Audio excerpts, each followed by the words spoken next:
నేను పూర్వీ కలెక్షన్స్ లో అది కాకినాడ ఎక్స్పోలో డ్రెస్సులు తీసుకున్నానని చెప్పాను కదండి. అందులో ఫస్ట్ డ్రెస్ అనమాట. ఈ డ్రెస్ కాస్ట్ 650 పడింది. 2 పీస్ సెట్ అనమాట. టాప్ అండ్ బాటమ్ వచ్చింది. మాక్సిమం అక్కడ అన్ని కూడా కట్స్ ఉన్నాయి, ఎక్కువగా కట్ వర్క్ తోనే ఉన్నాయి. ఈ డ్రెస్ టోటల్ అంతా ప్లెయిన్ వచ్చి కింద మాత్రం కొంచెం అప్లిక్ వర్క్ లాగా, ప్యాచ్ వర్క్ లాగా వచ్చింది అనమాట. దానివల్ల కొంచెం ఎలిగెంట్ గా కనిపిస్తుంది. నేను ఈ డ్రెస్ కి ఈ చున్నీతో పేరప్ చేశాను. ఇది కానీ పింక్ చున్నీ వేసుకున్నా కూడా చాలా బాగుంటది. ఒకసారి వేరే చున్నీ కూడా వేసుకుని చూపిస్తాను. అండ్ రిమైనింగ్ డ్రెస్లు కూడా మీకు చూపిస్తాను. ఇందులో సారీ అక్కడ డ్రెస్సులు కాస్ట్ వైజ్ చాలా వరకు రీజనబుల్ గానే ఉన్నాయి, క్వాలిటీ కూడా బాగానే ఉన్నాయి అనిపించింది.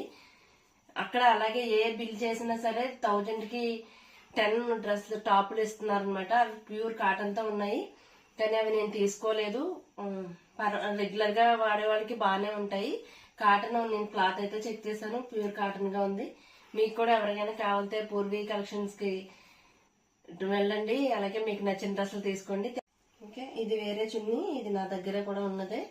ఈ పింక్ అండ్ సిల్వర్ వర్క్ వచ్చింది, దీనికి తగ్గట్టుగా మ్యాచ్ అయిందని చెప్పేసి అనుకుంటున్నాను.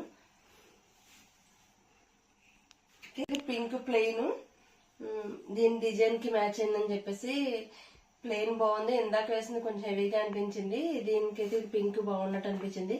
యాక్చువల్ గా వీటన్నింటికన్నా ముందు వేసుకున్న చున్నీ కాంట్రాస్ట్ లాగా వచ్చింది, అది బాగున్నట్టు అనిపించింది. మీకు ఏది బాగుందో కామెంట్ పెట్టండి.